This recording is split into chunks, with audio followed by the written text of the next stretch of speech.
At least one person is dead and another seriously injured following an Amtrak crash in rural Virginia outside of Charlottesville. Yeah, the train was carrying dozens of GOP lawmakers at the time of the accident. Fox News correspondent Lauren Blanchard has more from Virginia.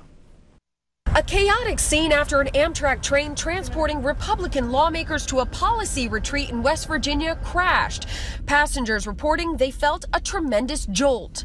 The shock of the collision was such that you weren't braced for it, and it was fairly severe, and that threw a lot of people's heads into the seats. The people that were in the aisle fell down. The chartered train was carrying dozens of Republican Congress members, their staff, and families when it slammed into a dump truck in Crozet, Virginia. According to passengers, the train was going about 70 miles per hour when the collision occurred.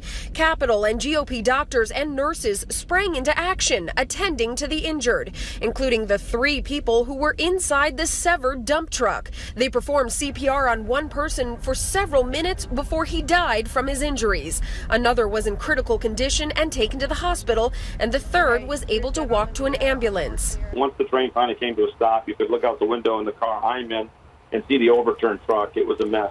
Wow. It got hit pretty severely, and not surprising as a fatality. House Speaker Paul Ryan was one of the train passengers. He was not hurt and updated the president on the accident. Most of those injured by the impact suffered head and neck injuries. About a half dozen people were taken to area hospitals, including Minnesota Representative Jason Lewis, who is undergoing standard concussion protocol.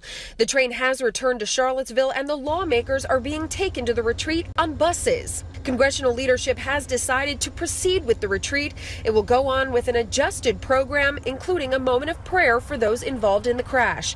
In Crozet, Virginia, Lauren Blanchard, Fox News.